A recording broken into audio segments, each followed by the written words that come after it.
He revolutionized the fast food business, and some would say he was as much responsible as anyone for the poor diet many Americans eat today. Ray Kroc was the ultimate competitor. He was a man who once said this about his rivals, quote, "If they were drowning to death, I'd put a hose in their mouths." The sun never sets on the Golden Arches. From Buenos Aires to Beijing, McDonald's is the most recognized brand in the world. The man behind it all is not a smiley-faced clown named Ronald, but a sharply dressed salesman named Ray Kroc. Kroc helped sell the world on the concept of fast food and made himself a McMillionaire.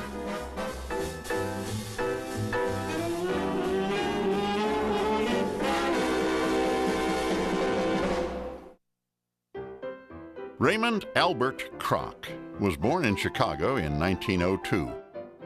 His father, Louis, earned a modest living working for Western Union, while his mother, Rose, made extra money giving piano lessons.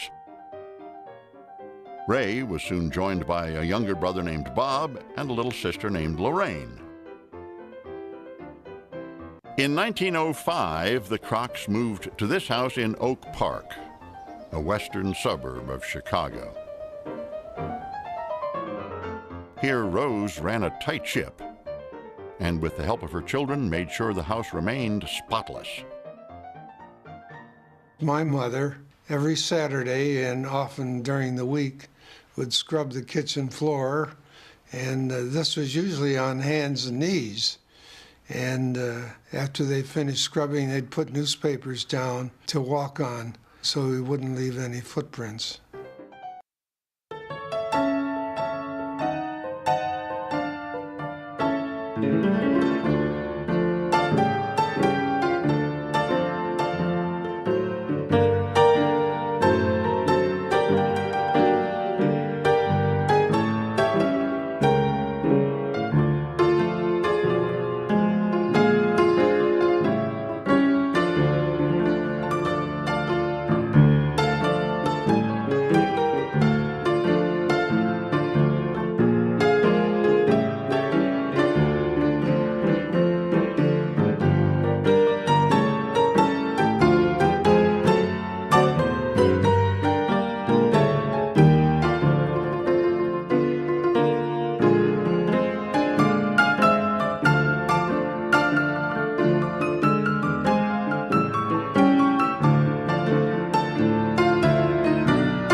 By the time he was a teenager, Ray had no patience for school.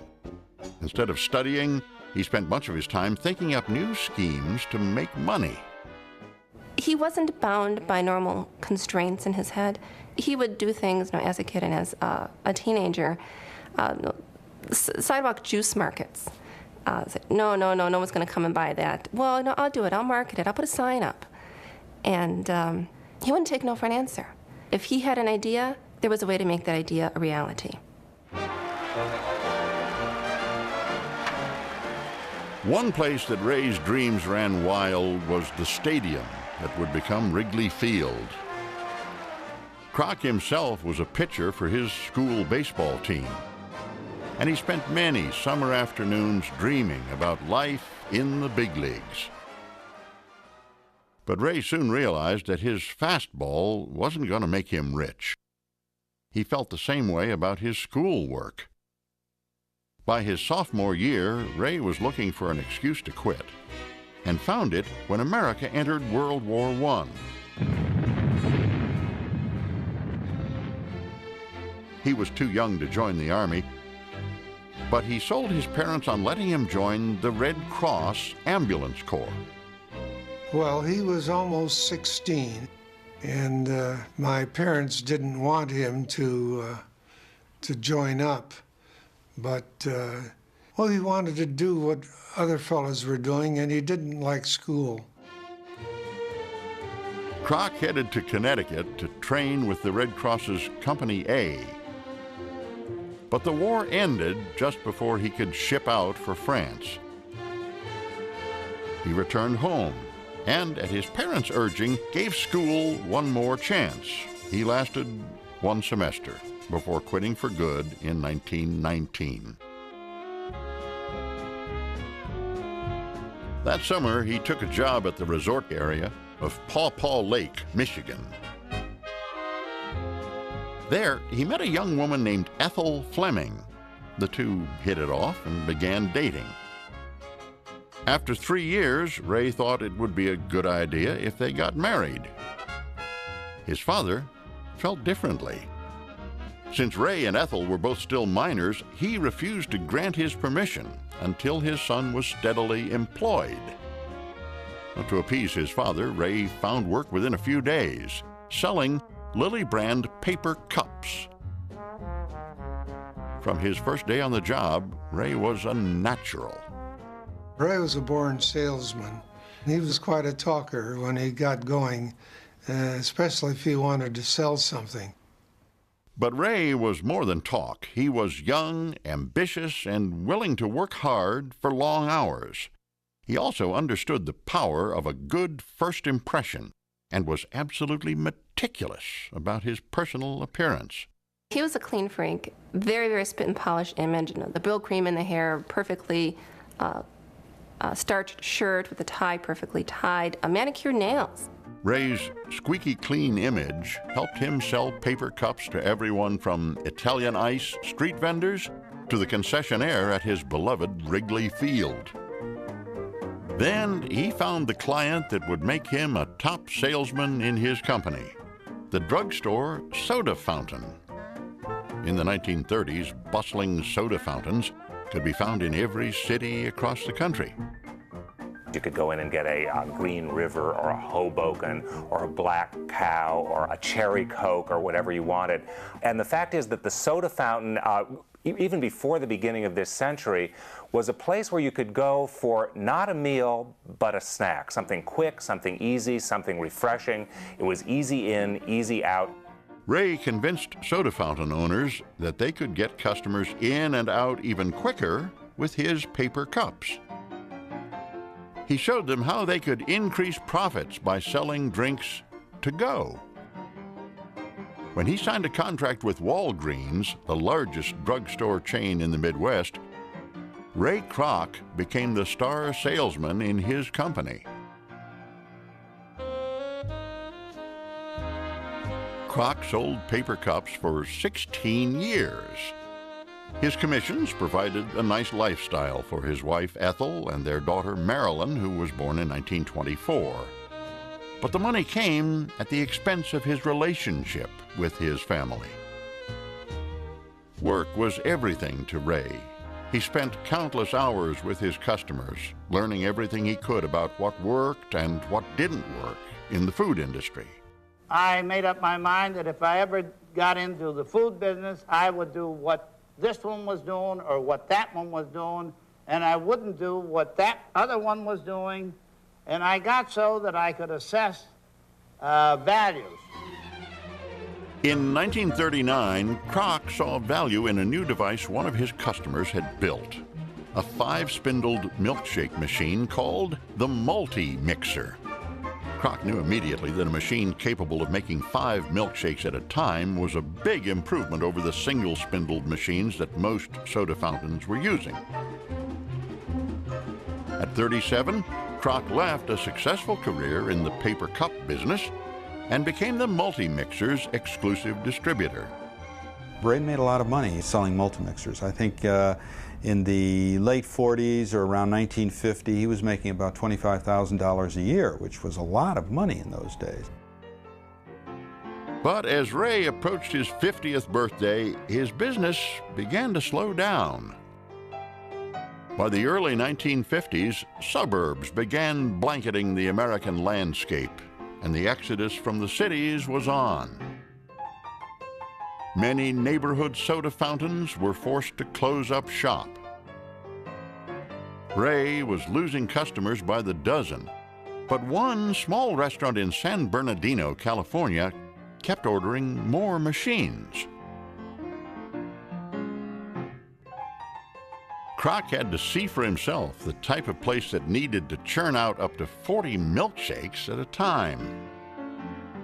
In 1954, he flew to California and met the two brothers who would change his life, Dick and Mac McDonald. In the late 1920s, while Ray Kroc was selling paper cups around Chicago, two brothers from New Hampshire were heading out west to California. Richard and Maurice McDonald, or Dick and Mac as friends and family called them, were off to seek their fortune. I said, I've decided I'm going to be a millionaire, I says, when I'm 50. So, geez, my brother looked at me, no kidding, he says, how much have you got right now? I says, about $8.50. He says, Richard, you've got a little way to go, my friend. The two brothers spent a few years pushing sets around a Hollywood movie studio before opening their own theater in the early 1930s. But it soon became clear that showing movies was not going to fulfill Dick's lofty financial goals. Eventually, the brothers noticed that the hot dog stand on the corner of their street seemed to be the only thriving business in the area. In 1937, they took a cue from their successful neighbor and opened their own small hot dog stand a few towns away. 3 years later, they moved to San Bernardino, California, and opened a larger drive-in restaurant, complete with car hops, called McDonald's. Like most other drive-ins that were popping up on the West Coast, it was an immediate success. Californians delighted in getting full menu service without ever leaving their beloved automobiles. For 8 years, Dick and Mac ran the most successful drive-in in town. But in the late 1940s, the McDonald brothers sensed a change in their customers. After World War II, Americans began to look at the world in a whole new way. After the war, there was this sense that we worked hard, we fought, we won this war. Now the good life is ours. It is owed to us. And by definition, that good life involves speed of all kinds. Speed in fast cars with tail fins that look like they could fly, and speed in terms of getting what you want when you wanted it.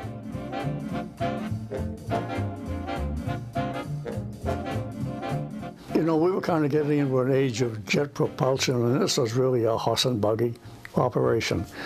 So we knew we had to do something to speed things up. The McDonald's closed their successful drive-in and set out to reinvent the restaurant business. What they created was a kitchen that operated with the efficiency of a Henry Ford assembly line. They cut their menu from 25 items down to 9: hamburgers, cheeseburgers, milkshakes, French fries, and drinks. They sped up service by designing new equipment like bigger grills and condiment dispensers that allowed them to prepare each and every burger the very same way. Most importantly, they changed over from car hop service to self-service. When people found out what we were going to do, they thought we had gone insane. Because we had a great business. We had the most popular drive-in in town, and people couldn't understand. They said, my God, the McDonald brothers, I think that they're losing their minds. But they weren't losing their minds.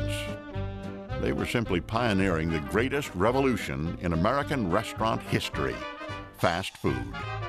The McDonald brothers cut serving time down from 20 minutes to 30 seconds.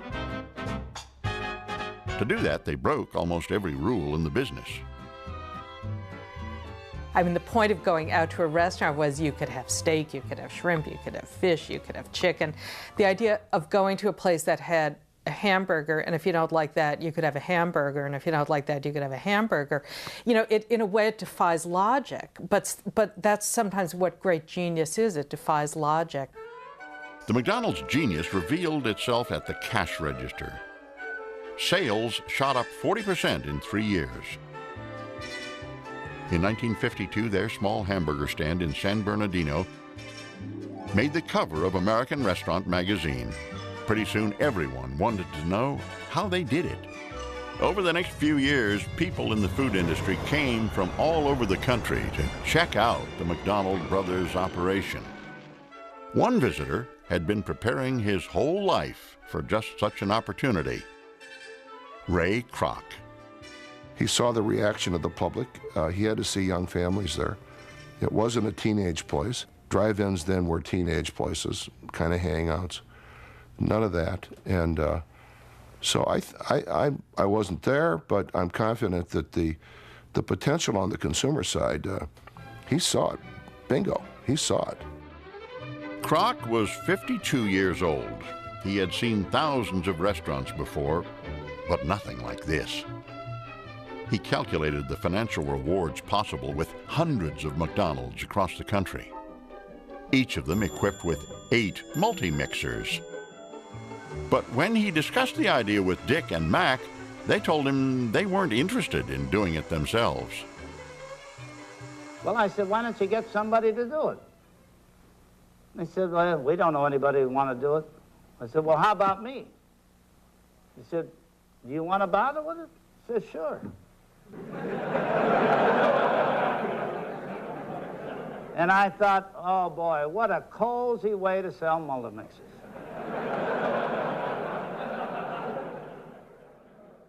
Kroc signed a contract that gave him the exclusive right to sell the McDonald brothers' method. But when he returned to suburban Chicago to open his first McDonald's, he was in for a surprise. The McDonald brothers neglected to tell him that they had previously licensed this part of Illinois to another company. Before Ray could start doing business, he had to buy out the competing contract for $25,000. Already deeply in debt from building his restaurant, Kroc could barely afford this expense. It was the first of many problems between Ray and the brothers McDonald. By the mid-50s, America was moving out to the suburbs, and Ray Kroc was only too happy to follow. In April of 1955, Kroc opened his first McDonald's restaurant in the Chicago suburb of Des Plaines. 2 shining golden arches and a brightly colored neon sign caught everyone's attention. The red and white tiled building was spotless inside and out, and Ray made sure it stayed that way. If there was one thing that Ray was fanatical about, it was absolute cleanliness. Here was a man who in his now mid-50s or early 50s would spend his Saturdays scrubbing the sidewalk, sometimes with a little brush to get gum off the sidewalk. One Saturday I came into the Des Plaines McDonald's, and Ray was in the back sink, and he had the mop wringer up in the sink, and he brought an old toothbrush from home. And he was literally scrubbing the corners and the crevices of this mop wringer. Ray knew the Des Plaines store had to be perfect because it was the showcase he would use to sell McDonald's franchises to the rest of the country. For each franchise he sold, he would collect 1.9% of the operator's gross sales. From that, he would give Dick and Mac half of 1%. Kroc sold 18 franchises his first year in business, but he was shocked to learn that he was barely earning enough to cover his expenses. He was so anxious to get into the business with the McDonald brothers. He basically gave them a deal that they couldn't refuse.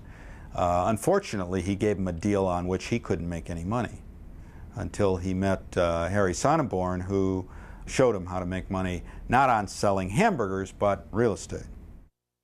Sonneborn was the financial genius behind early McDonald's.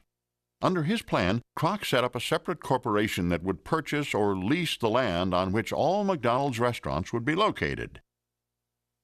Franchisees would then have to pay him a set monthly rental or a percentage of their sales, whichever was greater. That put Ray's interest in absolute parallel with his own franchisee's interest. Franchisee was motivated to sell more, and Ray only made his money when the franchisee sold more. So The concept of renting real estate to franchisees was absolutely critical to the success of McDonald's in every respect. With his real estate formula in place, Kroc set out to meet his goal of opening 1,000 McDonald's from coast to coast. His search for new locations was endless. Ray was in his mid-50s and spending more time away from home than ever before. This took a terrible toll on his marriage. Kroc's relationship with Ethel had been rocky for years when, in 1957, he fell in love with another woman, Joan Smith. I was there with Ray the night that we had dinner at the Criterion restaurant, owned by Jim Zion, who had the Minneapolis McDonald franchise. And there's this cute blonde playing the organ piano combination, whose name was Joni, and I never believed in love at first sight, but he was smitten. And, you know, I may have seen a spark in her eye, too, I don't know. In 1961, Kroc ended his 39-year marriage with Ethel and launched a full-scale effort to win over Joan. But Joan decided she couldn't leave her husband. If Ray could ever be called devastated, it's probably not the right word because he wasn't the type of guy who'd get devastated, but he was heartbroken. But it didn't last long. 1 year later, Ray moved to California and met a woman named Jane Dobbins Green. After just 2 weeks of dating, he married her. He later admitted that he married Jane out of convenience and that his heart was still with Joan. But Kroc's first love was always McDonald's. From 1958 to 1961, he opened over 200 new restaurants and showed no signs of slowing.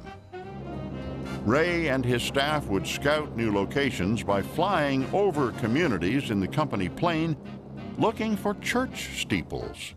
Ray believed that where there were churches, there were good American families. And that's who he wanted as customers.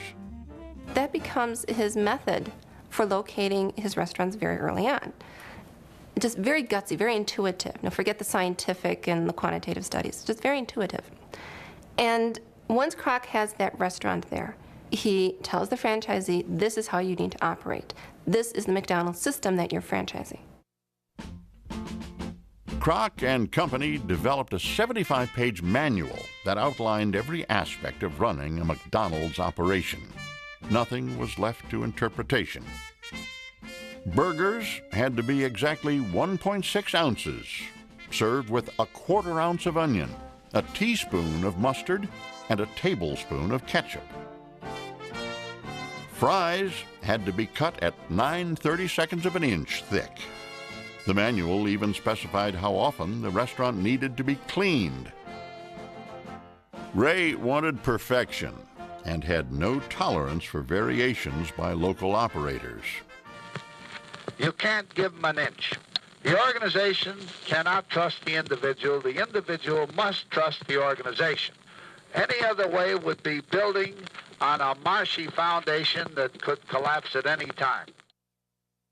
Ray Kroc was successful because he had a formula. And as soon as you have somebody monkeying with that formula, that, I think, to Ray Kroc would be the equivalent of somebody on the Ford assembly line saying, well, I think I'll put this mirror on the car a little bit differently. In 1961, Ray Kroc and his staff came up with a way to exercise even more control over their franchisees. In the basement of a McDonald's unit outside Chicago, they opened a training center that would eventually become Hamburger University, where students earned their degree in hamburgerology and minored in fries. The significance of Hamburger University was to make sure people did it his way.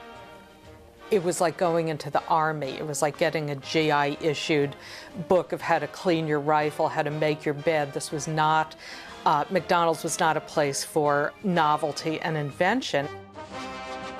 Kroc insisted that operators stick to his ironclad rules, but Ray was a rule breaker himself. He continually clashed with Dick and Mac over changes he wanted to make in their original formula. But contractually, he couldn't change anything without their written approval. This became an increasing source of frustration for Ray during his 7-year relationship with the McDonald brothers.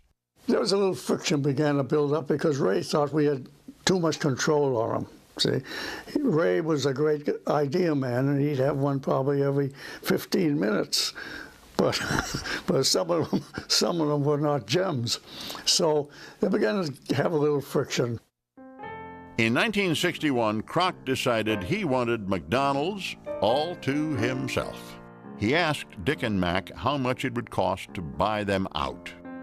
The brothers told him they wanted $1 million each, plus enough money to cover their taxes, a total of $2.7 million. Cash. He thought, here are these guys, they weren't doing anything to earn their cut, except they gave me the idea. And now they wanted all of this money, and they wanted it in cash. I think he almost thought it was like an extortion. I learned some new cuss words, and I broke a few windows, and I shut the door and screamed and hollered, and I said, take it. And the lawyer and accountant said, you're crazy, and I said, that was established many years ago. But the deal had one last stumbling block. Kroc thought the $2.7 million included the brothers' original San Bernardino restaurant. Dick and Mac said it did not. This disagreement capped off years of Ray's long-simmering resentment toward the McDonald brothers. He confided to a longtime employee, "I'm not normally a vindictive man, but this time I'm going to get those sons of bitches." And he would use their own name to do it. In December of 1961, Ray Kroc bought the rights to the McDonald brothers formula for $2.7 million. Without the rights to their own name, Dick and Mac were forced to take down the sign above their San Bernardino restaurant and rename it the Big M. Fueled by years of frustration and anger, Kroc opened a brand new McDonald's 1 block away and drove the Big M out of business. Kroc could be very vindictive, and he was proud of it. He considered that kind of the mark of a good salesman, that you have to be that forceful and aggressive, vindictive person. So he didn't consider that a personal flaw at all. With Dick and Mac out of the way, Kroc set out to put his own stamp on McDonald's menu. He fancied himself a visionary when it came to developing new products, but it was never his strongest suit. I remember one time he tried to put in McDonald's a little pastry called a kolachki, which was very popular in Chicago. He thought, gee, I love kolachkis. The rest of the country must love kolachkis. So we tried to put those in McDonald's, and it failed. But Kroc's most memorable flop was a sandwich developed after Cincinnati's Catholic population clamored for a meatless sandwich they could eat on Fridays. In response, he introduced the hula burger.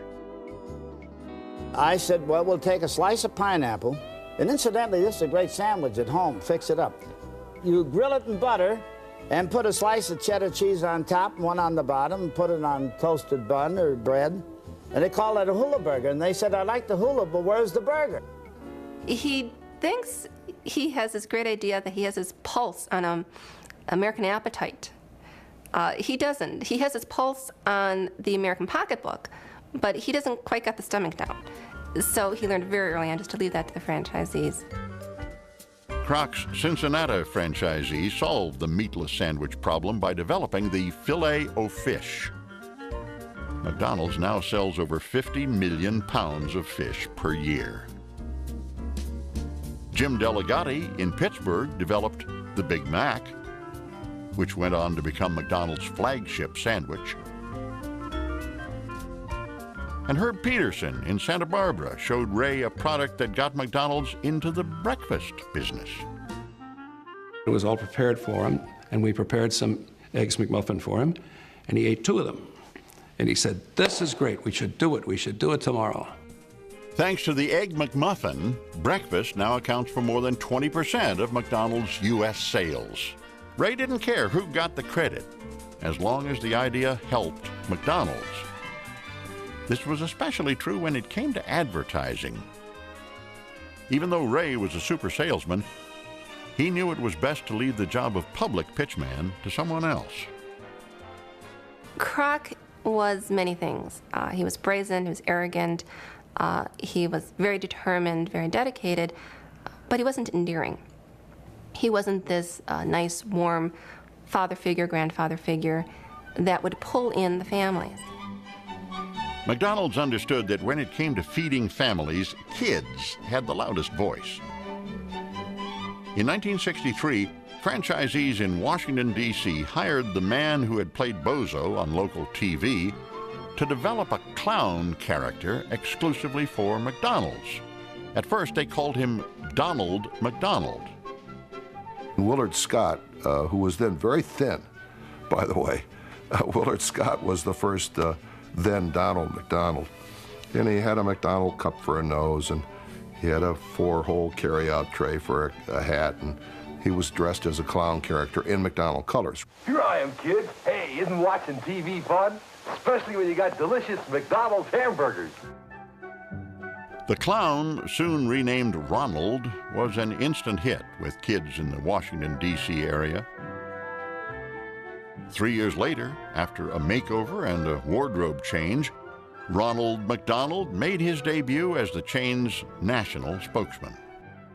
After McDonald's makes that decision, they go full force on this. They pull in the big advertising guns, have a media blitz, reach 4.6 million kids within a month, getting Ronald's face on all the networks. Big time exposure. Hey, that's me. Pretty good likeness, wouldn't you say?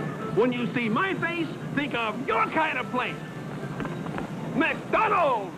Ray knew that McDonald's image was crucial to its success and spared no expense using television commercials to position his company just the way he wanted. The ads of McDonald's were always kind of warm and fuzzy, and I think that was a very conscious way of getting people not to think of McDonald's as the great assembly line food processor that it is. You deserve a break today. Well, isn't that nice? Thank you very much. You deserve a break today at McDonald's. Thanks to the power of advertising, McDonald's became an American icon. And it made sure everyone knew its formula. Ah, I know it. Okay. 2 all-beef patties. 2 all-beef patties, special sauce, lettuce, cheese, pickles, onions, and a sesame seed bun. Okay, 2 all-beef patties. Special sauce, lettuce. 2 all-beef patties, special sauce, lettuce, cheese, pickles, onions, and a sesame seed bun. 2 all-beef patties, special sauce, and cheese. That doesn't rhyme. 2 all-beef patties, special sauce, lettuce, cheese, pickles, onions, and a sesame seed bun. By 1965, Kroc had opened close to 700 restaurants in 44 states. In April of that year, McDonald's became the first fast food company ever to go public. Stock was issued at $22.50 a share. Within weeks, it climbed to $49 a share, making Ray Kroc an instant multi-millionaire. There was a lot of excitement at the offices because, no one was that sophisticated about the stock market, including Ray. Everybody would kid him when the stock did well, when it would go up some points, and somebody said, "Ray, you made $1 million today." And he used to laugh about it because he couldn't really conceive of anything of that nature. 3 years later, at a McDonald's convention, Kroc gave an after-dinner speech, telling his guests he had achieved everything he ever wanted in life except for one thing. For once, Kroc was not talking business. He was sending a message to the woman sitting next to him, the piano player from Minnesota whose husband was now a McDonald's operator, Joan Smith. After dinner, Kroc invited a select few guests, including Joan, up to his hotel room. I was there in the suite. He brought in a grand piano so they could play the piano, and man, he was working. He wanted to get together. Oh, yes. This time, Ray was triumphant. Within a year, he and Joan divorced their spouses, and on March 8, 1969, they were married. By the time Ray turned 70, he had everything he wanted in life. His business was more successful than he ever could have imagined, and he was happily married to Joan. But Ray couldn't sit still. Before long, America's king of the hamburger business set out to hit a home run in a whole new ballgame. By the early 1970s, McDonald's officially became the largest food supplier in the country, surpassing even the U.S. Army in the number of meals served. Ray Kroc's success earned him a dinner invitation to Richard Nixon's White House. The president greeted Kroc by asking, "What is it, 8 or 9 billion now?" Kroc replied, "Mr. President, it's 12 billion. Such phenomenal success put Kroc in company with the world's richest men. But Ray soon learned that so much money and notoriety could also lead to trouble. In 1972, Kroc donated over $250,000 to Nixon's re-election campaign. The contribution drew enormous criticism. New Jersey Senator Harrison Williams accused Kroc of trying to influence a minimum wage bill in legislation at the time. It was a disastrous type of mistake to make such a what turned out to be such a visible donation to that candidacy at that point in time. Kroc had better luck with charity. In 1969, he started his own foundation for medical research and handed over the reins to his brother, Dr. Robert Kroc. We chose 3 areas: diabetes, arthritis, and multiple sclerosis. The first 2 Ray had, and our sister Lorraine had been diagnosed with MS. And of course, I couldn't resist the opportunity to give someone else's money away for research. Now in his 70s, Ray began to enjoy the spoils of his riches. He used his money to fulfill his lifelong dream of owning a baseball team. For years, he had tried to buy his favorite childhood team, the Chicago Cubs, but their owner, Phil Wrigley, wouldn't sell. Finally, in 1974, Ray bought the struggling San Diego Padres, who were about to be moved to Washington, D.C. Buzzy Bavasi, who was then the president of the San Diego Padres, got a call from Kroc's attorney. And he said, "I have a man who wants to buy your ball club."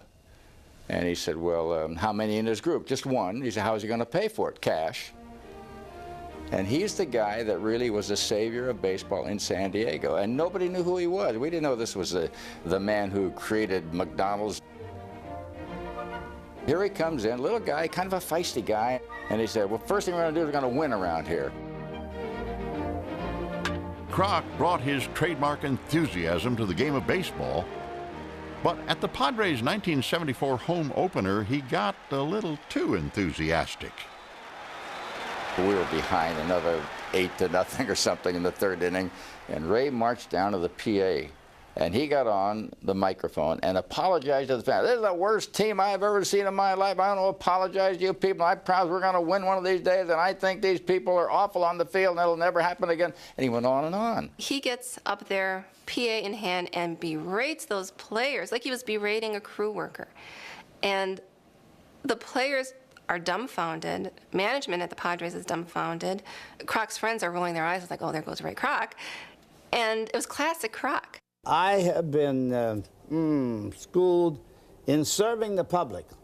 And if they come into my ballpark, I don't own the ballpark, see my ball club, I want them to get value. And that's what I want them to get in McDonald's. And as long as I can give them value, I'm going to have them coming in. When I can't give them value, I'm going to have to berate somebody. After that outburst, the fans loved him for it, for being just a normal person, but with $1 billion in his pocket. Ray garnered more attention for his exploits with the Padres than he ever did with McDonald's. He tried desperately to turn the team around with little success. The Padres had only one winning season over the next 6 years. Kroc was frustrated and beginning to feel the effects of age. In his late 70s, Kroc scaled back his day-to-day involvement with the club, but still remained a favorite with the San Diego fans. On October 2nd, 1982, the Padres threw their owner a glorious 80th birthday party. It was Ray's day. And at the beginning of the game, Ray drove around the entire stadium in an open convertible car, waving to everybody and loving every minute of it. It was really fantastic. It was one of Ray's last shining moments. A year later, he suffered a series of debilitating strokes that would eventually confine him to the hospital. On January 14, 1984, Ray Kroc died of heart failure. He was 81. Ray left behind a fortune estimated at more than $500 million. 10 months later, McDonald's sold its 50 billionth burger. His widow, Joan, inherited the Padres and carried on the Kroc baseball tradition. During the 1984 season, the team wore Ray's initials on their sleeves as they went on to win the National League pennant. Joan Kroc, the owner of the San Diego Padres. Joan celebrated with the team after the momentous victory. It is the happiest moment of my life, and I dedicate this happy moment of my life to Ray. May he rest in peace and be forever and ever happy. We love him.